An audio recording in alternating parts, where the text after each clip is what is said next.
What's going on, everyone? I'm just a typical, average American here today to react to some statements from the president of Finland, Alexander Stubb.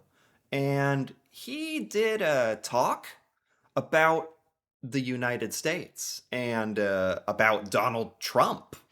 And it sounds like he gave his interpretation of what the United States has become and sort of his analysis on the things we're doing wrong. Um, a lot of stuff that might be hard for us to hear. But I actually think it's very, very important for Americans to listen to these kinds of things, to get an outside perspective on the US. So let's take a look. And the best way to explain it is two things which you find in the national security strategy of the US. One is ideological, and that's MAGA, so Make America Great Again. That means that the ideology is quite right-wing. It's anti-globalization, anti-international institutions, therefore, don't be in the ICC, say no to the Paris Climate Accords, etc., say no to the WHO, etc. Yeah. Well, he definitely knows a lot about the United States, and that is impressive.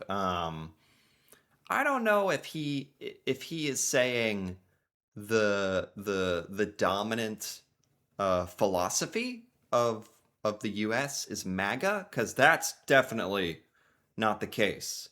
At one point, probably when Donald Trump was elected for the second time, like a year and a half ago, or um, that was probably one of the heights of MAGA, the MAGA movement, when Donald Trump was elected again, where that was extremely popular here in the US. That's true. But now, given what's happened in the last, like over a year now that Trump has been in office, almost 2 years, my God. Um, and sort of the decline that's been happening in the US, I would say that MAGA is that's way less popular. As a matter of fact, MAGA for a lot of people always was synonymous with like kind of ignorant or stupid people who support Donald Trump blindly no matter what. But now it's even worse. Like a lot of Americans have no patience for MAGA. So with that being said, that is the philosophy of Donald Trump and his movement, and he is currently the president. So that is true to his credit. Unfortunately, in the U.S., we do have to abide by a lot of the MAGA philosophy. It's pretty crazy. It's also anti-EU, and Anti EU. Oh man, no wonder the United States is struggling. in that sense, quite different. That's the ideological bit. And actually, ideologically, it should be isolationist, but it is quite interventionist, to be honest. Ha! Yeah. Like look at what we're doing with our war with Iran, which is like screwing over energy and oil for a lot of countries around the world, including ourselves. Iran has been the biggest. What an utter disaster for the US. Iran, really everything Donald Trump has been up to since he got into office again. Um, huh, it's when it's interesting to hear about this stuff from an outside point of view because it really makes it very obvious what our problems are. And the second part of it is policy, and that's America first. And there, the pecking order is number one, Western Hemisphere, number 2, Indo-Pacific, number 3, Europe, number 4, Middle East, and number 5, Africa. Now that has changed with Iran, of course. You know, Iran probably becoming so the Middle East or the Persian. Yeah. Yeah, I mean, wow. Like this is impressive. Like I don't hear I mean, here in the US, we don't see other world leaders and what they have to say, but Alexander Stubb here seems to be very educated on like American culture, actually, which is impressive. America first. Like I don't even have a problem with countries prioritizing themselves. Like, I think any country should do what's best for them. It's just with the America first, it goes beyond like, oh, we're putting America first. We're actively trying to hurt and threaten other countries for the sake of America first, which is where it goes totally, totally wrong. Area becoming of a different priority. I can't give you an answer why. Is it because I can't interpret what the Trump administration wants to do. I try to be pragmatic. I work with the Trump administration where I can, and then I respectfully disagree where I can't work. Well, thank God. I'm glad. I'm really glad that we have someone like him, like at least trying to influence our government, because like he said, he doesn't understand the decision making of the Trump administration.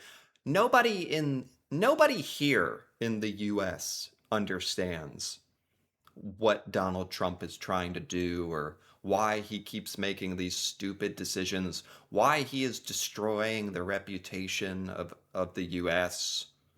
So, as you can tell, I'm not a fan. I'm not even like very extreme in my political views either. Like, I'm pretty average, I think. So, I think it's just a lot of Americans, even a lot of Americans who voted for Trump, are upset with him because he's like really hurting America. And perhaps in foreign policy, usually you have 3 things. So 1, you have values, 2, you have interests, and 3, you have power. On values, the Americans have moved quite far out there. Yeah? And Oh, that's what they say. So I'm not making this up. It's just, it. we've moved on our values. How so? I'm actually curious. Like, genuinely, like this is really interesting to hear. Like Europeans, like what you think of us, like because that's valuable. When you're here, when you're in the US, there are insights that you get only by living here, of course. But there's stuff you can only see as an outsider. Look, so that's what I'm trying to understand, some of that. Um, It's a different value set than we are used to in Europe. So we like the liberal world order, we like international institutions and norms. Fine. I think he's talking about how the US has gone from liberal government to conservative, Republican, Donald Trump government, and how a lot of our. Because when he talks about the values of the United States, I think there's what our government is doing, and then there's what the American people think. And it's actually quite different right now. There's a lot of Americans who really disagree with our own government, even though we elected him. So, yeah, yeah, we kind of did it to ourselves, and now we're not happy, even though we probably should have known what we were electing. On interests, the American administration is quite driven by financial interests or transactions. It can be a minerals Yes. deal in Ukraine, or it can be, Yes. well, it Icebreakers? can be icebreakers with Finland, and there is sort of okay, I want to make a deal type of thinking, and that's fine. Again, it's a choice. And then in terms of the Absolutely. That is such an accurate depiction of of the United States Donald Trump way of thinking. That is our decision making is totally based on money and trade and getting the best deal and getting the most for us. You could even say greed. That's it. That's absolutely what's driving our decision making, and it's not good. And we're kind of pissing everyone off, right? We're kind of like we're doing whatever is we think is good for us, no matter what anyone thinks, no matter what it does to anyone else. And the worst part is none of this has even been good for us. Third one, projection of power. What America used to do when it projected power in the liberal world order was first to go to international institutions, say the UN, and say, I need a mandate to go into this crisis management operation. Or I want to change the rule of the WTO because they're not in our trade interest. And if they failed in that, they went to the allies and said, listen, we didn't get a mandate on Iraq, but could you join us in a coalition of willing to help? Absolutely. He's describing when the United States was reasonable, when we actually followed the rules and when we respected our allies. Like with the war in Iran, we pretty much just announced that we're at war with Iran. Like even here in the United States, none of us were given notice. Like Donald Trump one day, months ago, Donald Trump just said, we're at war with Iran. We attacked them last night. And a lot of Americans were like, what? Didn't you promise no new stupid wars? Didn't you want the Nobel Peace Prize and now you're bombing children in Iran? Or so absolutely, absolutely, wow. But now, of course, the Americans don't ask. Yeah, yeah. It's frustrating for me. It must be frustrating as hell for other world leaders to have to put up with this. Willing to help. But now, of course, the Americans don't ask. Yeah. So that's a different way of projecting power. You go into Venezuela, you don't ask. You make claims on Greenland, you don't ask. Yeah. You go into Iran, you don't ask. Yeah. Yeah. And then the question is, what do we do from a foreign policy perspective?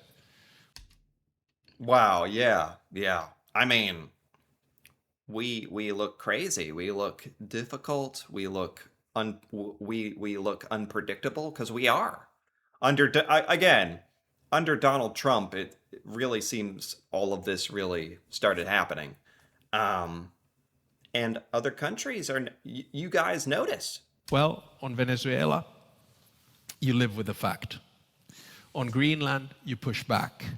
And on Iran, you make clear that it's outside the framework of international law, but it is, of course, in our interest that America succeeds in Iran. It's without a question. And it's also in the interest of the region. So it's... I think he means America's like official mandate in Iran, like that where we're trying to remove any possibility of nuclear weapons in Iran. That's the cause that I think he agrees with, because whatever we're trying to do in Iran now has nothing to do with any of that, and it's totally stupid. And I think Trump knows it's stupid because he's trying to make peace deals that the Iranians aren't agreeing to, and yeah, we've made a total mess out of that for sure. A lot of Americans just want it to be over. We don't even care to think about the nuclear, whatever reasons it was at the beginning, doesn't seem to be happening. And I mean, yeah. So that's a very generous take he has there. I like Alexander Stubb here because he's critical of the United States, but he's also very fair. Like he tries to understand where we're coming from, I think. Always a balancing act. But, American foreign policy has changed, and we just have to live with it. Wow. Yeah. And even that statement right there is very passive. It's like, because I know a lot of people don't want to live with it. That's the thing. A lot of countries are actively trying to move away from any reliance on the United States, or so I like what he's trying to do here. He's being extremely diplomatic, very professional. I mean, man, our leader is Donald Trump. To go from Donald Trump to Alexander Stubb, two totally opposite people, opposite personalities. He's actually articulate and smart, and that's refreshing in a whole other way for me. But yeah, he really seems to understand American politics, American culture, and I think this was a very fair analysis. Uh, Very fair too. He wasn't critical, like, because Donald Trump makes us all very emotional, right? Because Trump is crazy. He says crazy things, threats. He makes a lot of people mad for good reason. Um, but the president of Finland here is very poised, very like measured and diplomatic and careful in what he says. And I appreciate that, actually. I do. So this was great. I actually really enjoyed this. So, anyway, if you enjoyed this, feel free to give this video a like or leave a comment with your thoughts on Alexander Stubbs' little talk about the US and his observations. That'd be cool to hear about, especially if you're outside of the US, your thoughts about this. That'd be really valuable. And if you're interested in more videos like this, feel free to subscribe for more. And until then, thanks for watching and see you next time.